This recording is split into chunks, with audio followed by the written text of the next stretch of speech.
We live in a world that teaches us how to chase love, but not how to keep it. We read books, watch movies, share posts about perfect relationships.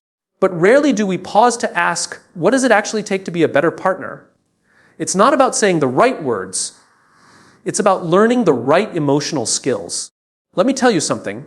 People don't fall in love with your image. They fall in love with your presence, your ability to be there, fully, without distraction, without ego, without rushing to move on. Presence says, you matter right now, not later. Now, people don't fall in love with perfection. They fall in love with presence. And yet, we spend so much of our energy trying to become the perfect partner, say the perfect words, do the perfect thing at the perfect time. We edit ourselves, polish our image, rehearse conversations in our heads before we ever say a word out loud. But the truth is, perfection isn't what people long for. What they ache for, what they remember, is how it feels to be seen, fully, honestly, and without performance. Presence is what allows love to breathe. It's what invites connection to move from surface to soul. You can memorize 100 romantic gestures, buy the gifts, say all the right things, but if you're not really there, emotionally, mentally, spiritually, none of it lands. Love at its core is not built on grand moments. It's built in the quiet ones. The eye contact that holds. The silence that doesn't need filling. The pause that says, I'm here with you, even if I don't have the answers. There's something powerful about being with someone who's truly present. Who isn't scrolling while you talk? Who isn't already thinking of their reply while you're still speaking? Who isn't distracted by their own ego or agenda, but is tuned into you? There's healing in that kind of attention. And not just for the one receiving it, for the one giving it too. Because presence asks us to slow down, to stop performing, to meet the moment as it is, not as we wish it would be. We fall in love with people who make us feel real, who reflect us back to ourselves in a way that feels honest and safe. And the only way they can do that is by showing up, not as the polished version of who they think they should be, but as their actual, imperfect, vulnerable self. Presence is raw, it's messy. It requires us to let go of the script and respond to the moment in front of us. It says, I'm not trying to impress you. I'm just here. And I want you to know that you matter to me. Some of the most unforgettable moments in a relationship are also the smallest. Sitting on the floor after a long day, laughing in the middle of an argument, crying together without rushing to stop the tears. These moments aren't about perfection. They're about being real. And when we're real, we make space for the other person to be real too. Presence doesn't mean you always know what to say. It means you're willing to stay even when you don't. It means resisting the urge to fix, solve, or escape the discomfort, and instead saying, I'm not going anywhere. That's what people fall in love with. Not your flawless timing, not your perfect solutions, but your willingness to show up with your heart open. Even when you're scared or unsure, we think we have to be everything for the people we love. But the truth is, the most powerful thing we can offer is our attention, our presence. That quiet, steady energy that says, you don't have to go through this alone. Love doesn't require perfection. It asks for honesty, for courage, for the humility to say, this is who I am. I'm here, and I care. So if you want to be remembered by the one you love, forget about being perfect. Be present. Because long after the words fade, long after the memories blur, what they'll carry in their heart is how it felt to be in your presence. Truly seen, truly heard, and deeply valued. Emotional safety is the soil where love grows. Without it, even the most passionate connection withers. It doesn't matter how attractive someone is, how often they say, I love you, or how grand their gestures might be. If you don't feel emotionally safe with them, love becomes a struggle instead of a sanctuary. Emotional safety is what allows two people to stop performing, stop defending, and start truly connecting.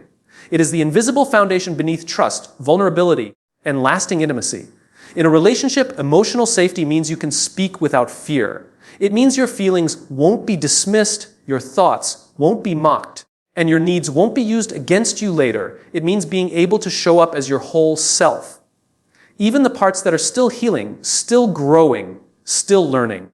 It means knowing that your tears won't make you look weak, that your honesty won't scare someone away, and that silence between you doesn't always mean distance. It's the quiet confidence that says, I can exhale here. I don't have to guard my heart every second. But emotional safety doesn't appear out of nowhere. It's built slowly, intentionally, and with care. It's built in how we respond when our partner is vulnerable. Do we listen without interruption? Do we hold space for their pain, even when it's inconvenient? Do we avoid using their soft spots as weapons during conflict? Emotional safety is built when someone is brave enough to say, "This hurt me," and the other person doesn't get defensive, but instead says, "Tell me more. Help me understand." It's built when we repair after conflict, not by pretending nothing happened, but by owning our role and choosing to grow from it. A relationship that lacks emotional safety becomes a battlefield. Even small disagreements turn into power struggles. People become afraid to bring up how they feel. They walk on eggshells, edit their truth, and hide parts of themselves to keep the peace. But peace without honesty isn't peace. It's quiet suffering. Love can't survive in an environment where people are constantly bracing for impact. On the other hand, when emotional safety exists, even hard conversations become opportunities for deeper connection. You can talk about insecurities, triggers, and past wounds without shame. You can disagree without fearing disconnection. You can say, "I need space," without worrying that the relationship will collapse. And that kind of freedom, the freedom to be yourself without fear, is what allows love to deepen over time. Emotional safety doesn't eliminate conflict. It changes how you move through it. Some people mistake emotional safety for comfort or complacency. But it's not about always feeling good. It's about always feeling safety. You can be challenged, you can be held accountable, and still feel emotionally secure. Because you know that love isn't being used as leverage. You know that mistakes aren't the end of the story. You know that vulnerability won't be punished, but honored. When a couple prioritizes emotional safety, they water the roots of their connection every single day. They don't just react. They reflect. They don't just talk, they listen. They don't just love when it's easy. They love when it's hard too. That's what makes the relationship resilient. That's what helps it grow through seasons of pain, misunderstanding, and change. So if you want your relationship to thrive, don't start with passion. Start with safety. Create a space where both of you can be real, raw, and unneeded, where you don't have to explain your existence to be accepted. Because when emotional safety exists, love doesn't just survive, it blooms. And in that soil, trust grows tall, intimacy runs deep, and connection lasts. Curiosity beats judgment every time. In relationships, this simple truth can make the difference between growing closer or growing apart. When something feels off or uncomfortable, our first instinct is often to judge. Ourselves, our partner, the situation. Judgment gives us the illusion of control. It lets us label, blame, and move on without having to explore the uncertainty. But judgment builds walls. Curiosity builds bridges. Being curious means choosing to understand instead of assuming. It means asking why instead of saying, "What's wrong with you?" It means seeing behavior not as a threat to your ego, but as a clue to something deeper. Most of the time, what we interpret as rudeness, distance, or coldness is actually a mask for fear, hurt, or overwhelm. But we won't know that if we default to judgment. We'll just create stories in our heads, stories that distance us from the truth and from each other. Curiosity invites connection. It says, "I want to know you. I want to understand what's really going on beneath the surface." That kind of attitude shifts the emotional temperature of a relationship. Instead of reacting with anger or defensiveness, you respond with care. Instead of criticizing, you explore. You stop making everything personal and start recognizing that sometimes your partner's behavior has more to do with their own wounds than anything you've done. It takes humility to be curious. Judgment is easy. It's fast. It lets us feel right. Curiosity takes patience. It requires you to sit in the discomfort of not knowing for sure. It asks you to lay down your pride long enough to listen. Not just hear the words, but really listen to the emotion, the history, the meaning behind those words. It's not always comfortable, but it's where growth happens. Imagine your partner seems distant. Judgment says, they don't care. They're pulling away. Something must be wrong with us. Curiosity says, I wonder what they're carrying right now. I wonder if they're tired or stressed or scared. Maybe they need something they don't know how to ask for. One mindset leads to disconnection. The other opens the door to a deeper conversation, one that might not have happened if you chose judgment instead. Curiosity also changes how we view ourselves. When we mess up or feel overwhelmed, we often go straight into self-criticism. What's wrong with me? Why am I like this? But what if you responded with curiosity instead? What's this feeling trying to teach me? What triggered that reaction in me? What need am I ignoring? That kind of self-inquiry leads to emotional intelligence. It helps you respond instead of react. It helps you bring a better version of yourself into your relationships. The truth is, every person you meet is carrying a story you can't see. Your partner is no exception. If you're only listening through the filter of your assumptions, you'll miss the story. You'll miss the humanity. But if you stay curious, even in moments of conflict or confusion, you give both of you a chance to be more honest, more kind, and more connected. Curiosity softens the heart. It says, I don't have to agree with everything, but I want to understand it. It doesn't mean you ignore red flags or silence your own needs. It means you slow down and look deeper before you draw conclusions. It means giving grace where your ego wants to give judgment. In the long run, that choice doesn't just change your relationship, it changes you. Because when you start seeing people through the lens of curiosity, you live with more compassion, more empathy, and more peace. And that's the kind of mindset where real love thrives. It's not about fixing the problem, it's about feeling the pain with them. This is one of the hardest lessons to learn in relationships, especially if you care deeply about someone. When the person you love is hurting, your instinct is to jump in, solve it, fix it, make it go away. You want to ease their pain because watching them suffer feels unbearable. But what most people don't realize is that love doesn't always look like a solution. Often it looks like presence, like staying close to the ache, even when there's nothing you can do to make it disappear. When someone is in emotional pain, they're not always looking for advice. They're looking for connection. They're looking for someone to say, I see you. I feel this with you. You're not alone. And that kind of support requires us to resist the urge to do and instead choose to be, to sit in the discomfort with them, to hold space, to offer our full attention without trying to rush them into healing. Healing is not a task to complete. It's an experience to move through. And often, the deepest healing happens when someone feels understood, not when the situation is resolved. The truth is, trying to fix someone's pain can sometimes feel like rejection to the person who's hurting. It can make them feel like their pain is a problem to be solved instead of an emotion to be held. It can unintentionally communicate, you need to stop feeling this way so I can feel better. But love doesn't ask people to rush their process. Love says, take your time. I'm not going anywhere. Empathy isn't giving answers. It's giving presence. It's not saying, here's what you should do. It's saying, this must be so hard. I'm here with you. It's not about offering logic. It's about offering your heart. Sometimes the most powerful thing you can say is nothing at all. Just sit beside them. Let them cry.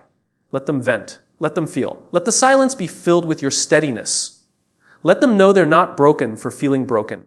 Being able to feel someone's pain with them requires emotional maturity. It means being grounded enough in yourself that you don't need to rescue them in order to feel okay. It means understanding that your role is not to erase their darkness, but to bring light into it by showing up with compassion and non-judgment. That's the kind of love that creates safety. That's the kind of love that stays. When we try to fix everything, we turn the relationship into a transaction.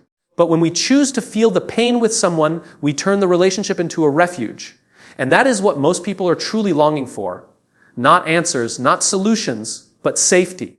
A place where they don't have to perform. A place where their sadness, confusion, or fear won't be met with correction, but with care. There's nothing wrong with wanting to help, but real help often looks quieter than we think. It looks like holding a hand, like nodding through the tears, like saying, you don't have to be strong right now. I've got you.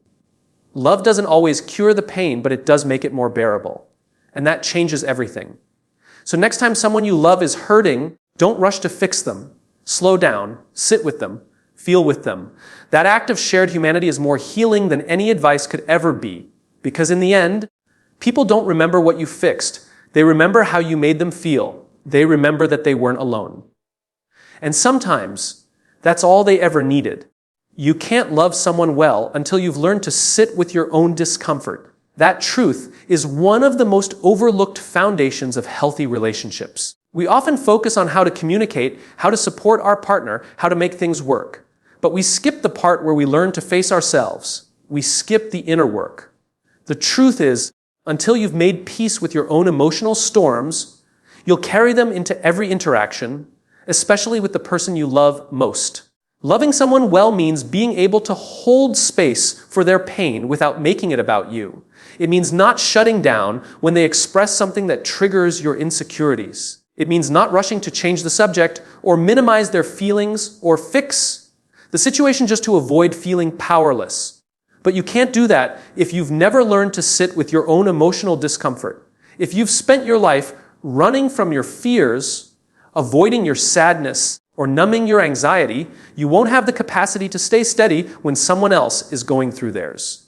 The ability to love well is rooted in emotional maturity. And emotional maturity doesn't come from reading the right books or saying the right things. It comes from being willing to feel, to really feel, to sit in the dark when it comes, to not distract yourself the moment something uncomfortable rises in your chest, to not panic when you feel unworthy, uncertain, or misunderstood. The more you learn to hold yourself in those moments, the more you're able to hold someone else in theirs. Discomfort is not a flaw, it's a signal. It tells you where growth is asking to happen, it shows you what still needs healing, and relationships will always bring those things to the surface. Not because they're broken, but because they are mirrors. Your partner will reflect parts of you you've tried to hide. They will challenge you, trigger you, unintentionally press against your old wounds. If you haven't done the work to sit with those wounds, to breathe through them instead of burying them, you'll find yourself reacting instead of responding, withdrawing instead of leaning in, blaming instead of understanding. Sitting with your own discomfort doesn't mean you never get triggered. It means you know how to notice your reactions without being ruled by them. It means you can say, I feel fear right now, instead of acting from it. It means you can hear something painful from your partner without turning it into a reason to shut down or strike back. That kind of self-awareness is what makes real love possible. Because now, you're not loving from a place of neediness or fear. You're loving from a place of stability. When you know how to sit with your own discomfort, you become safer to love. Your partner doesn't have to walk on eggshells. They don't have to worry that your mood will change the moment things get hard. They can trust that you'll stay grounded, stay open, stay kind, even when things aren't easy. That's the kind of presence that builds lasting trust. That's the kind of love that feels like home. You don't have to be perfect to love someone well. But you do have to be willing to face yourself. You have to be brave enough to sit with the ache instead of pushing it away. Because once you've learned to be still with your own pain, you'll be able to offer the same stillness to someone else. And that, more than any grand gesture or perfect words, is what makes love real, strong, and enduring. Real strength is the ability to be soft in hard moments. We're often taught that strength looks like control, like having the upper hand, staying distant, raising your voice, or winning the argument. We think strength is about being unshakable, unreadable, untouchable. But in love, that kind of strength creates walls, not connection. The truth is, the deepest kind of strength isn't about how hard you can get. It's about how soft you can stay when everything in you wants to shut down, lash out, or walk away. Softness is not weakness. It takes incredible courage to stay open when you're hurt, to choose understanding when you feel misunderstood, to speak calmly when your chest is full of fire. Anyone can yell, anyone can withdraw, anyone can protect themselves with anger or silence. But to pause, breathe, and choose kindness in the middle of conflict, that's power. That's emotional mastery. That's what builds trust. In hard moments, when tension rises, when the past resurfaces, when fear takes over, softness says, I still see you. I still care. I'm not going to let pain decide who I become in this moment. And that kind of response can change everything. It disarms defensiveness. It turns conflict into clarity. It says, I'm not against you. I'm with you, even now. It's easy to be kind when everything is going well. But relationships aren't measured by how we act in the easy times. They're measured by how we show up when things get messy. Can you still listen when you feel attacked? Can you stay patient when you're frustrated? Can you let love speak louder than your pride? That's what strength looks like in real life. It's not loud. It's not flashy. It's steady. It's humble. It's loving even when your ego wants to prove a point. We all carry old patterns, ways we learned to protect ourselves when we were younger, ways we were taught to survive emotional pain. For some, that means shutting down. For others, it means fighting back. But those patterns often get in the way of intimacy. Softness interrupts them. It says, I don't need to armor up. I'm safe enough to stay open here. And staying open doesn't mean you let yourself be walked over. It means you respond instead of react. It means you express instead of explode. Softness allows space for real communication. When you stay soft, you give your partner permission to soften too. You create a dynamic where no one has to be on guard. That's how repair happens. That's how people begin to feel safe again, not through domination, but through understanding. Some people believe being soft means being passive. Being soft doesn't mean you don't set boundaries. It doesn't mean you ignore your needs or abandon your truth. It means you deliver those truths with clarity and care. You can be soft and firm at the same time. In fact, that's the most powerful combination because it keeps the humanity intact. It honors both your feelings and the relationship. The strongest people aren't those who always win the argument. They're the ones who can step back in the middle of it and say, let's not hurt each other like this. Let's figure out what's really going on. They can still feel deeply without being controlled by the emotion. They can still be honest without being harsh. And they can still stay present even when the moment is difficult. So when things get hard, ask yourself, can I stay soft here? Can I be tender without losing my voice? Can I protect the relationship while still honoring my pain? Because that's what real strength looks like. Not in how loud you are, but in how loving you remain.